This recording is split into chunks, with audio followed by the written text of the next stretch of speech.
doy na waar yal na ko yàlla yërëm. xaaral ko firdawsi kawe yàlla def ko xarit Seydina Muhammad sallallahu alayhi wa sallam ci aljana gën a kawe barka amiin yàggal saraxam ci loxo njaboot bi. c'est dur.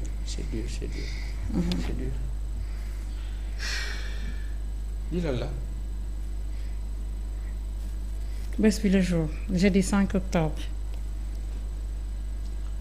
Bon, impression des fiches de parrainage, clé USB, pléthore de candidats. lii yëpp état au Sénégal moo ñu ko teg coono bi yëpp mënoon na ñàkk. parrainage bi jaru ko woon. parrainage bi baaxul c'est du pipeau c'est du toc baaxul pourquoi baaxul parce que corps. bu la nee parrainel Ousmane Sonko nga ne parrainé naa Ousmane Sonko mooy voté nga Ousmane Sonko. parce que yow war a toog parrainé keneen. te li doon yoon mooy 4 candidats au moins ñu ne la mën nga leen parrainer. du ñu xam kan nga si tànn bu vote ba jotee. mu bañ a mu bañ a nan lañ ko mën a waxee. kenn du xam kan ngay voté lii secret de vote bi. oui. mais là bu nee 3. violer secret de vote dama waaj a waxoon bu dee 3 millions wala 4 millions de parrainage. fichier bi 6 millions la wala nangam ak nangam. ñu ne 4 millions yëpp parrainé nañu Ousmane Sonko.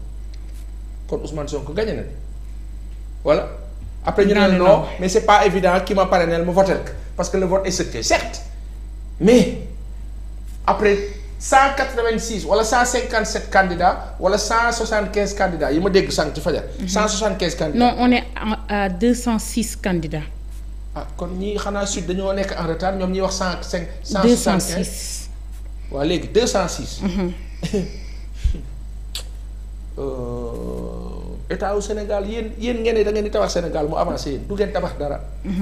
parce que organisation bi dafa yàqu. du ngeen tabax dara da ngeen fiy nekk rek sonal sénégalais yi waaye yàlla na ko yàlla gaaw jeexal ci jàmm ak salaam te lépp jig ñu. allahumma amiin. coup dur nee nañu près de 100 millions de francs CFA à dépenser pas moins de 2000 fiches remises provisoirement l'idée d'un double filtre agité pour éviter la banalisation et la rationalisation des débats maanaam banalisation. wàññi dépenses yi et cetera. c'est-à-dire vous êtes tombé dans le piège de votre engrenage que vous avez créé. État au Sénégal le pouvoir apériste voilà le drame. ci calcul. nguur du lu ñuy calcul da ngeen a calculer bon xam nga soo aayee arithmétique nag da ngay bëgg calcul arithmétique ak géométrie xam ni bu dee moom nga jàng aay ci loolu. pour nga nekk génie dina jafe de parce que lay organiser masse xëy na doxoo ca calcul rek ngay mën bu ma tegee kii fii dina def lii bu ma defee lii ma def lii bu ma defee lii kii ngeen foog ne réew mën ngeen ko yor noonu calculer. yéen a xam ne ak seen parrainage. doy na waar. bés bi le jour loolu la wax direct news l'école sénégalaise sur un banc jaaxle déficit énorme d'enseignants et de tables-bancs des centaines d'écoles sans eau courante ni électricité ni latrine. Déficit de plus de 35 000 enseignants des centaines d'écoles sans eau courante et cetera 50 ni lan. électricité latrine 52 écoles martyrisées à Ziguinchor lors des dernières émeutes sociopolitiques nee nañu émeutes yi amoon foofu ñoo yàq école yi fàttali ne où vont les milliards injectés dans l'école sénégalaise 5000 abris à résorber et un déficit de 300 000 tables-bancs à combler le SAES rouvre les hostilités pour non-respect des protocoles d'accord le lien au gouvernement état boo xam ni day signé te du ko respecté fii rek la am état. ne administration signé këyit état au Sénégal 2014 ngeen def ko enseignants yi 2018 ñu ne Marième Faye Sall réglé na problème recevoir leen ci la gars yi génne ne bisaab ba ñu naan ak yi ci des ñu la yàlla xam doy da 2023 vous ne respectez toujours pas les accords ba pare ngeen taxaw yéen après Benno Bokk Yaakaar yéen yëpp ngeen ngeen taxaw di ñu xool naan vous allez gagner l'élection présidentielle de 2024 au premier tour. yéen a ñuy saaga ay ndey nag xoolal ak tutoiement bu extraordinaire. mënu leen du ngeen bàyyi mënu leen dina leen metti nag di ngeen nu meree yàllaa fi ne mais mënu leen bàyyi leen bala muy gën a yàqu. Le président de la République a demandé au Premier ministre et aux autres ministres concernés de prendre les dispositions requises pour assurer le bon déroulement de l'année scolaire 2023-2024 sur l'étendue du territoire national. De 2012 à maintenant, le président prend les mêmes dispositions par rapport à ces ministères-là, wala ces ministres-là. Le président a instruit d'eux 2012 ba tey le président a instruit te le président bi la mu instruire du am wala léegi waaye c'est nous souffrons. sonn nañu seet leen yàlla dimbali nu.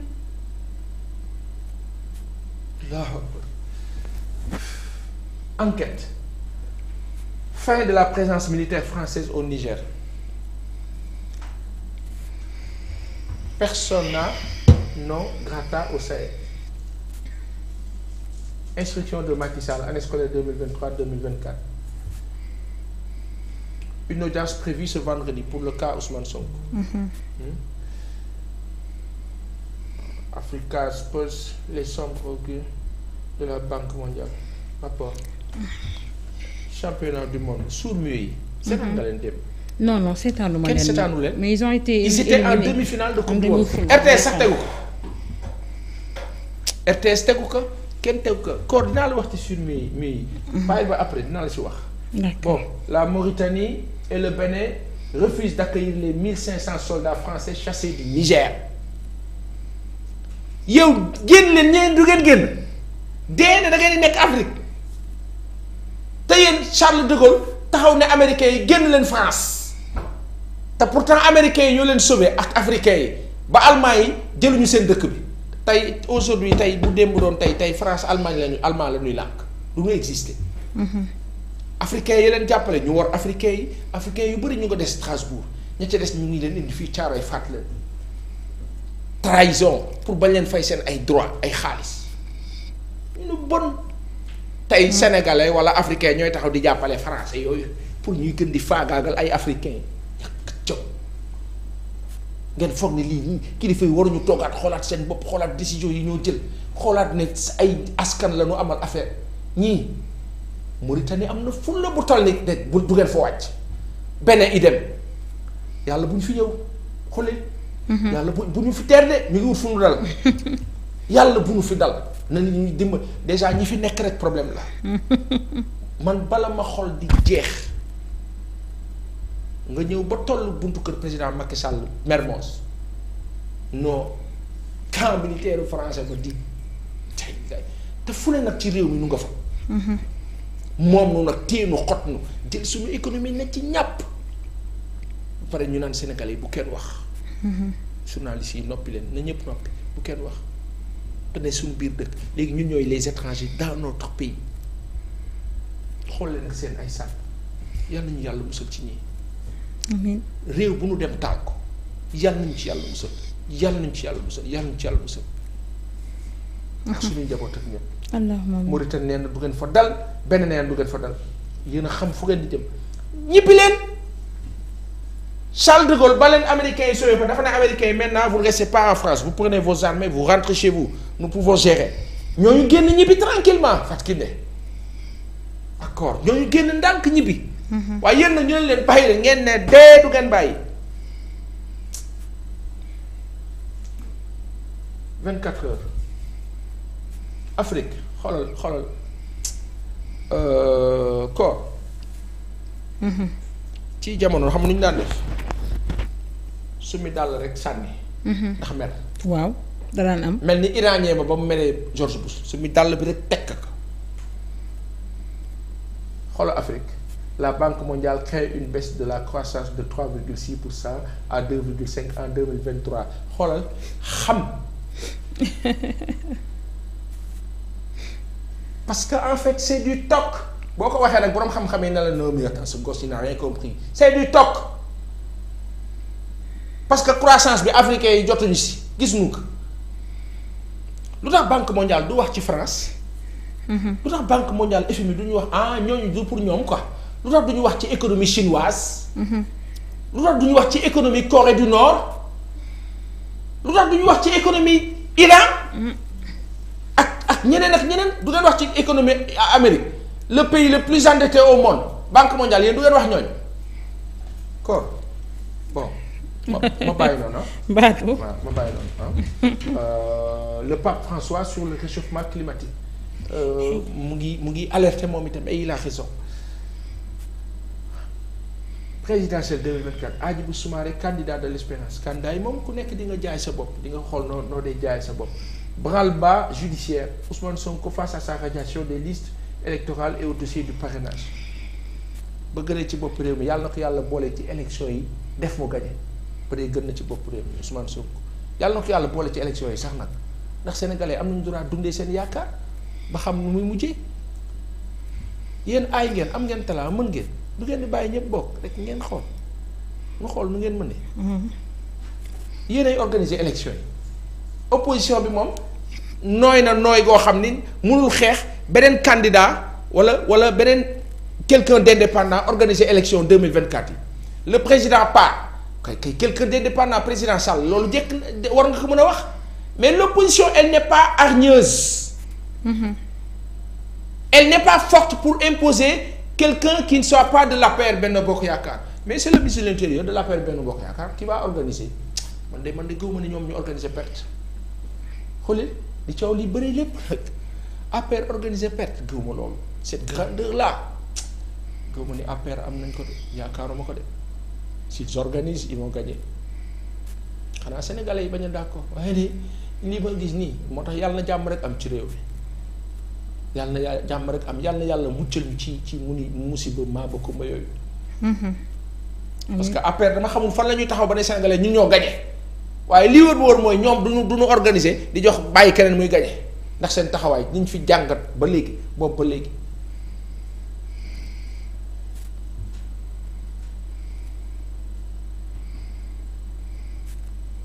Lutte contre l'inflation et la vie chère.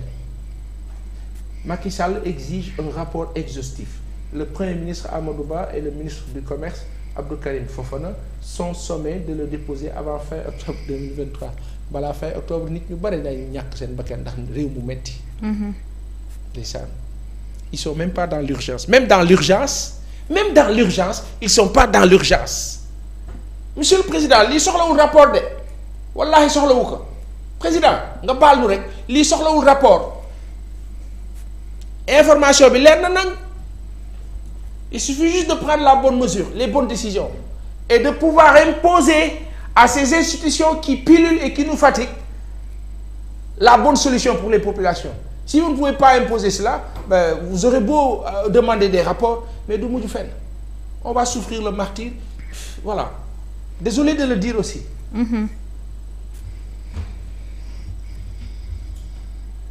L'As ban journal la lii ana moom 24 heures un bon journal. Macky Sall chamboule le commandement territorial administration territoriale c'est vrai que conseil des ministres de moom carte bi jaxasoo na. El Hadji Malick Youm secrétaire général SAEMS mu ne année scolaire bi c'est menacé de jaxasoo na de ndax accord yi état bi respecté ko. Le paludisme fait des ravages dans la banlieue mu ngoog paludisme mu ngi fàtt lu bari palu nga xam ne lu ne def nañ ko fi ci campagne dara tous ñebe l'homme d'affaires Mohamed Nazir Seck offre un hôpital de 400 millions à Medina Baye yàlla na yokk alhamdulilah jërëjëf.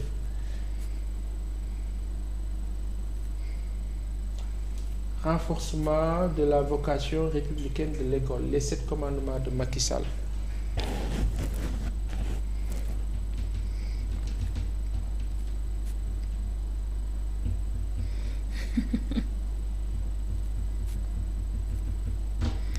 de mooy jommeet.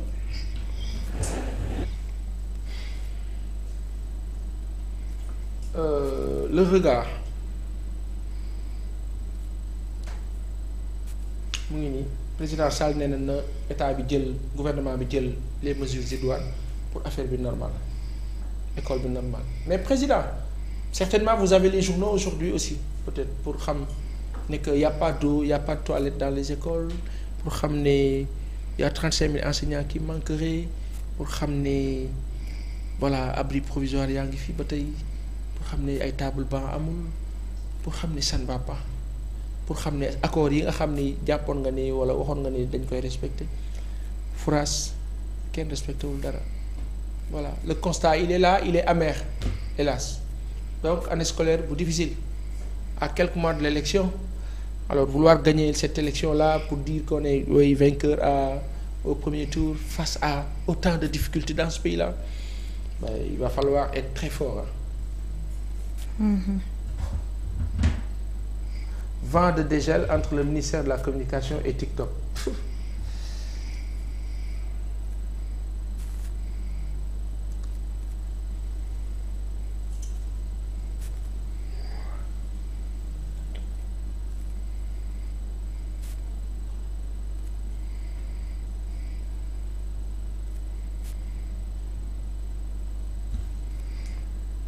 Alors, Ousmane Sonko et ses avocats. La bataille judiciaire, le regard, les échos. Pastef arrêté na lépp luy parrainage nee na bu kenn parrainé te kenn nañu xaar déglu ndigal loolu la ñu wax. Il est demandé à tous les militants de ne parrainer personne pour le moment. Le recours sur les fiches de parrainage de Sonko examiné demain à la Cour suprême. Oui, vendredi.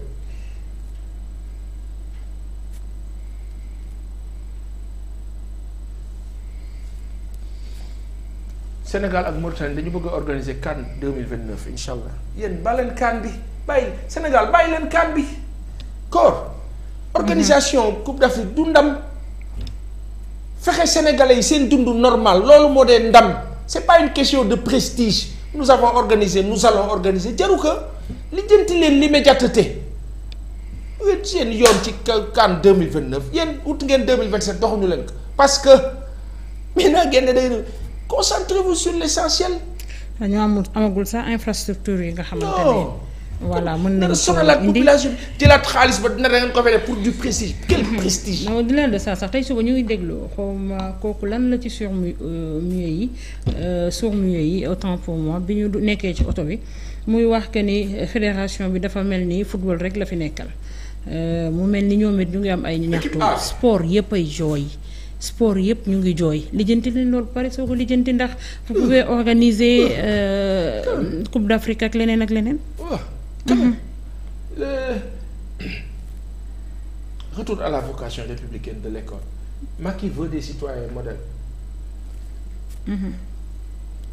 Le préfet de Dakar, Mor Talla Tine, envoyé à Ziguinchor comme gouverneur. William Manel promu directeur général de l'administration territoriale. L'administration pénitentiaire qui perd Jean-Bertrand Bokandé remplacé.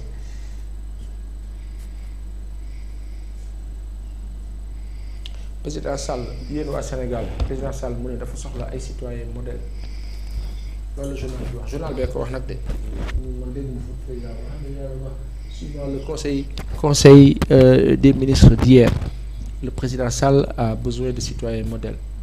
Donc nous ne sommes pas des citoyens modèles, apparemment il en a besoin.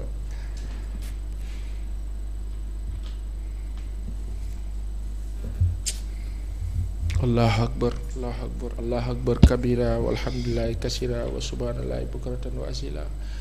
Allahu akbar kabira walhamdulillahi kasira wa subhanallahi bukratan wa asila. Allahu akbar kabira walhamdulillahi kasira. Subhanallah, je suis triste. Je suis très triste. Pour plusieurs raisons, je suis triste. Je suis très triste et dommage que ce pays-là en est ainsi, en soit résolu ainsi. Semble-t-il que des discours pendant que les gens souffrent, meurent comme pas possible. Le Soleil, les chiffres de la rentrée, 14 325 écoles et établissements scolaires, dont 13 529 du public, 4 2044 élèves, dont 2700, dont 2 749 164 dans le public, 101 413 enseignants répartis dans 6 académies et 59 inspections. Vous voyez la différence dans l'information? Le Soleil nous donne des chiffres ainsi, point, mais sans rentrer dans le problème, dans le détail. Les autres nous donnent les manquements. Le Soleil ne parle pas de... Pourtant, le Soleil moo gënoon jekk ci wax manquement yi. Parce que si état bi su taxawul ne lii moo manqué état boobu nan lay defaree dara du ngeen ko defar dara. Parce que RTS ak Soleil yéen a war a wax président Macky Sall ne ko lii moo manqué. Mais oui, président, affaire yi c'est bien, vraiment ça va. Et vous savez que ça ne va pas. mais c'est comme ça que vous concevez l'information d'État soi-disant nañ wax nit ñi c'est pas de l'info, c'est de la communication et ça ne passe pas parce que les populations ne vous lisent même pas à un moment donné. Je suis désolé de le dire avec autant et beaucoup de respect pour le Soleil où il n'y a que des professionnels, idem pour la RTS, idem pour l'agence de presse sénégalaise, sauf que ils ne décident pas. Ay acteurs politiques ñooy ñëw di drive business bi moo tax bu ngeen dee xas journaliste bu far fenn ak feneen ak feneen yéen waru leen xas kenn. Vous autres du Soleil je vous parle pas, vous êtes de bons professionnels yu ñu naw yu ñu respecté parce que da ngeen ko xam maîtriser que sauf que on vous a mis benn driving benn ligne conductrice ji yéen ak RTS ak APS dama pour leen teg APS sax moo ci xaw a tane. Libération 1295 personnes ont débarqué en 10 jours fële ca Espagne 32 femmes 22 mineurs 32 femmes 22 mineurs bu ngeen yoree réew ba seen askan di daw di génn réew mi ngeen taxaw di glorifier wu et vous êtes pépère xamu leen yàlla.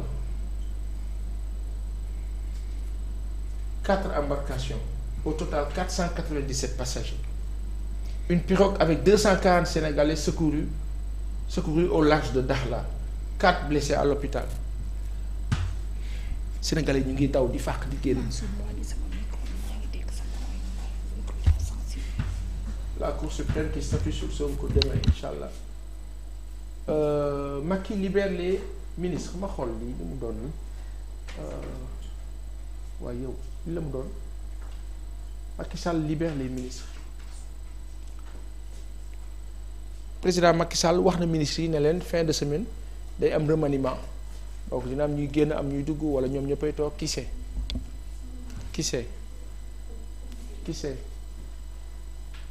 l'info Serigne Moustapha Sy Ousmane Sonko jonction fatale pour Benno Bokk Yaakaar oui dëgg la mais ñun jamono bii waa Benno Bokk Yaakaar jàmm rek la leen di ñaanal yàlla nañ ko am ak seeni njaboot waaye ñun fatal bi ci élection yi daf noo arrangé de ñun Sénégal dañu sonn APR dañoo sonal ils nous ont martyrisés APR dañu sonal Sénégalais yi APR ils ont rendu les Sénégalais misérables ils ont fait de nous de petites gens miskin moo tax coup fatal moom fu ñu ko mën a jotee na dal seen kaw parce que sonal nañ ñu vous faites mal très mal APR trop mal dafa mel ni yéen da ngeen noo bañ dafa mel ni da ngeen a bañ Sénégalais yi.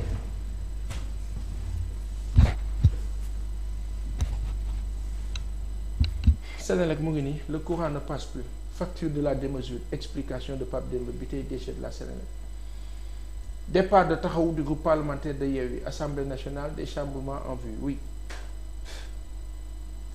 Invité dans l'émission Légende urbaine l'analyse lucide de Youssou Ndour sur l'immigration clandestine. Loi de finances budget 2024 un rêve d'environ de 7000 milliards. loolu amula da ngeen ko wax nii rek mais amagul. Les confidences de Nicolas Ndione l'ex-talentueux attaquant de l'AS Douanes oui Nicolas Ndione oui. La vérité sur mon transfert à Metz c'est Metz Amdi Faye Georges Crabbe et moi. Abdoulaye Diop, chauffeur du bus attaqué à Yarakh, traumatisé et abandonné. Je reçois des menaces de mort. Ah bon? Chauffeur bi ñu waxoon ne ci attentat bi ci yàlla. Mais ñooñ ñu jàpp ñeenti ñooñ ñu jàpp ci attentat bi ba tey waxuñ ñu ñan la de dans le fond. Finalement du waa Pastef. En passant.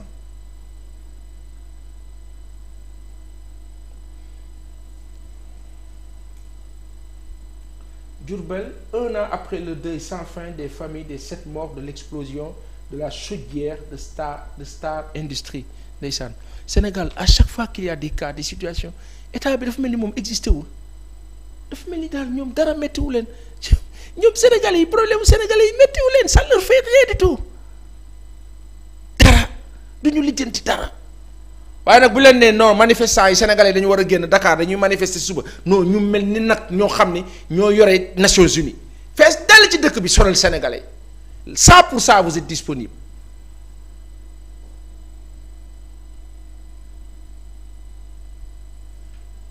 lii nag laa mënul comprendre corps émigration ils vendent leur taxi, versent 37 millions de francs CFA pour un voyage au Nicaragua et se font flouer loolu sénégalais yéen tamit gars yi nag yéen tamit nag gars yi nag metti na tar na mii tamit yàlla am na jaay say taxi jaay say kii pour lan yàlla am na c'est dur mais yàlla am na Sénégal bu leen ko génn di daw coono bi ngeen di dem di affronter ci biti nañu ko affronter fii metti na nit ñi moom kenn mu leen a téye waaye saway nañu toog fi affronter ko moo gën di ko affronter ci biti di disparaître comme ça mar de si sa askan du ñu xam foo nekk quand même. mais nag est-ce que duñu wàññi 37 millions yi. bari na de. bon ay taxes yu ñu jaay la quoi peut-être c'est plusieurs taxes qu'ils ont vendues. waaw d'accord non ci li ñuy fay quoi je veux dire. fay bi moom souvent c'est 2 millions 500 3 millions wàcc Turquie après Turquie wàcc Panama Nicaragua Mexique États-Unis c'est du n'importe quoi c'est du n'importe quoi. mais quand tu n'as plus d'espoir bàyyi. Ouais, on n'essaie pas de cautionner de. waaye da ngay daw de on le dira tout le temps que les gens kenn mënu leen téye mais à un moment donné aussi ak xel quoi tuuti. te li gën a métti au Sénégal c'est entreprendre fii balaa ngaa xam ne deewang lay yor rek nga commencer entreprendre. voilà moo gën a métti ci Sénégal. voilà Walf Quotidien Amadou Ba Aliou Mamadou Dia Guy Marius Sagna candidat par procuration.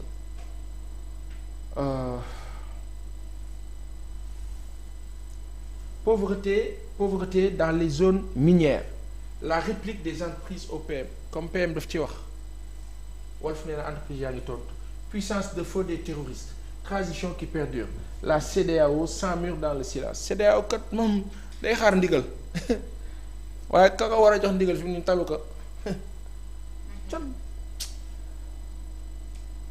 Ousseynou Gueye kilifa bi nu ngi la ziar bu baax kooku kenn la ci sunu bàyyi un grand journaliste la pauvreté gagne du terrain jërëjëf kilifa bi Ousseynou Gueye ala di kenn ci sunu ay baay nu ngi laa ziar ba baax kilifa bi ma xool li nan la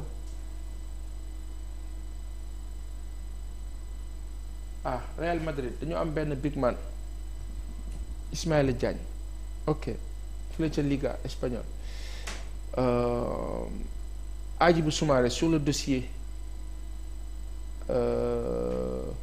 Marine Le Pen je savais dès le début que j'allais être interpellé et que si cela arrivait je ne rentrerai pas à la maison le même jour xam la mu ngi xamal loolu dossier classé vente de l'épave d'un bus à Dakar Dem Dikk le juge d'instruction a décidé de laisser libre les prévenus qui accusent le frère du directeur général d'être au cœur de la transaction. Le magistrat n'a pas fixé de date pour une nouvelle audition. Bref. 300 migrants sénégalais ñoo wàcc îles Canaries au bord wala à bord d'une même et seule embarcation. Une grande première. 300 migrants sénégalais.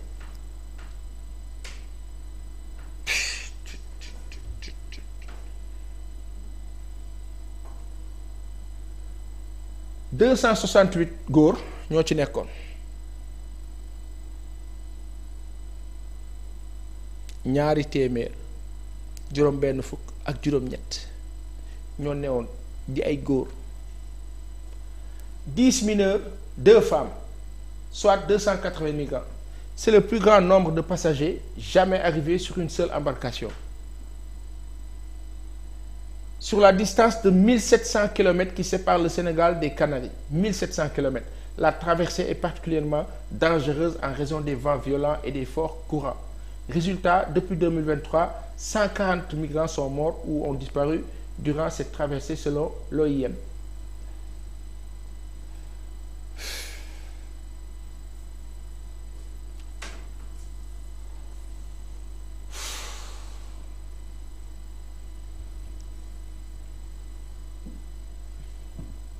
Source A moo nu xamal loolu Source A Sud Quotidien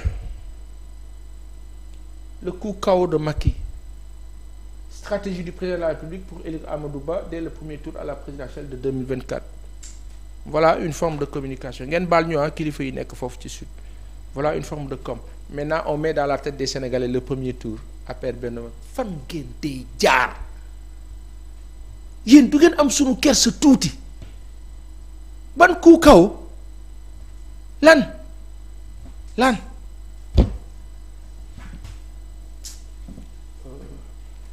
Témoin quotidien mu ne collecte de fonds raquette diplomatique chantage et enrichissement illicite des candidats fantômes en mode dóor marteau. On n'a pas su dénoncer comme il faut le parrainage en 2018 dinañu topp nag nii la ñuy toppee. Nous avions 14 candidats en 2012 on se retrouve à parler de 206 candidats en 2023 sur 10 ans 11 ans Sénégal mën na ci changer noonu bañ ne yaay ñii ñëpp ay candidats lañu te parrainage yéen ay joxe récépissé ay partis plus de 330 partis ngeen jox leen récépissé ba pare ñëw naan woy parti dañu bari ne donnez pas de récépissé def leen enquête ba xam ndax parti yeeyoo nañ ko ou pas vous vous rendrez compte que du weesu 10 wala 15 partis mais vous l'avez voulu ainsi kilifa yi ngeen baal nu mais c'est comme ça vous l'avez voulu ainsi vous avez voulu ce désordre organisé là qui fait que voilà ça justifierait quoi voilà le terme que ça justifie dóor marteau non ce sont de vaillants Sénégalais ils sont capables et veulent être candidats il faut l'accepter accepter leen que de bu boobaa nag ngeen def bulletin unique manque de sérieux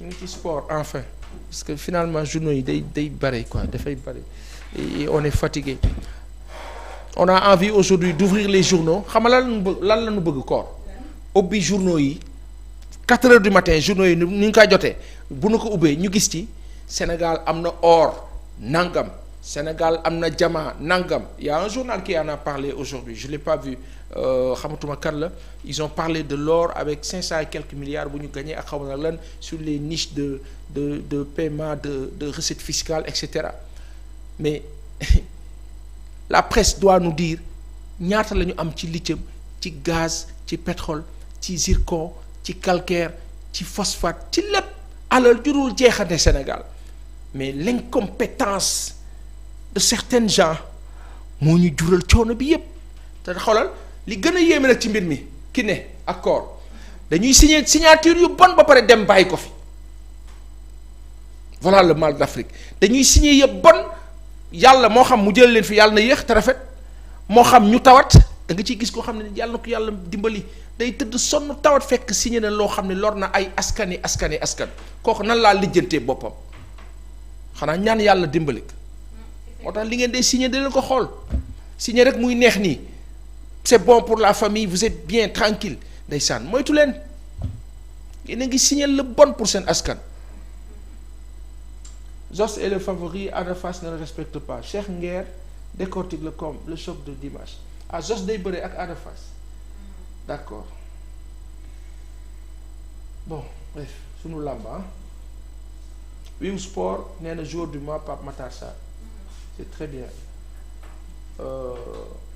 Edouard Mendy ak Onana ça ne va pas sincèrement ça ne va pas du tout les sourds-muets avant may dem ci Sylvain kii dégg ma naan Sylvain Ndiaye Elimane l'Ukraine brise le rêve des lions malentendants Kor fii dañ fi taxaw tuuti sourds-muets yi xamul leen dal man xamu woon sax ni nekkate ñoom xam fu ñu doon defee regroupement complexe culturel bu Pikine ndekete ba ñuy dem ca Amadou Ba ca primature pour ñu jox leen seen drapeau ca lañ ñu xamal xulil Njaga Njaay leen yóbbu ils sont arrivés à la veille de match pour la première fois ñu qualifié coupe du monde te ñoom ñoo njëkk a dugal coupe d'Afrique Sénégal xulil ba demi-finale coupe du monde démb et ils sont allés jusqu'à 8-7 tirs au but égalisé ci dernière minute te mënoon sax gagner match bi où est la fédération sénégalaise de football mais comme le Sénégal marche comme ça xulil bu équipe A bi jotee nga gis ministre yeeg député yeeg ñépp ku ne di jaay njaaba njalle boole ci di sukk di ñaan voilà di taxaw di jaay taar oui l'équipe xam nga équipe bi koor ñu démb xuma kan laa dégg mu ciy wax damay bañ a juum mu naan le Sénégal est actuellement sans gouvernement parce que le premier ministre malheureusement taluñu parce que dafa nekk ci campagne électorale am jëm ci élection présidentielle 2024 ma tegal ko ci mun tu peux pas être premier ministre Baye Assane ñu ne déet nga nekk ministre des sports bëgg a yor yeneen di portefeuille élevage yor yu bare ñu ne déet nga bëgg Baye Assane gérer loolu yépp nekk candidat Mimi Touré wax na leen ko nee na leen il devait démissionner voilà ci postam depuis bi ñu ko nommé candidat bu Benno Bokk Yaakaar mais bon c'est grave man pour man sax ni ki démb ci remaniement dina am xëy na day xaar remaniement bi comme remaniement day am fin de semaine xëy na ce sera l'opportunité pour mu bàyyi pour man gëw ma ñu reconduire ko def dëgg yàlla xanaa ci li ma yaakaar bon Edouard Mendy Onana ok kii nu mu tuddati comment il s'appelle Iliman Ndiaye ak Ismaïla Sarr tey dañuy football Champions coupe UEFA fële ca voilà defe naa voilà ñoom ak Brighton la face aux critiques je suis droit dans mes bottes karaté Maître El Mokhtar Diop président de la fédération waa kon les Parisiens là démb. tey de triste nouvelle bi tax. man nag naa la wax benn affaire bi ñu dóoree Marseille 4-0.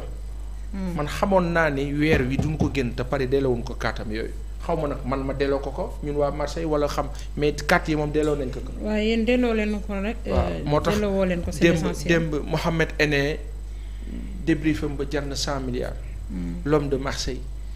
en passant du nu tëj nag te du nu delluwaat ci décès wu Momy Seck bi.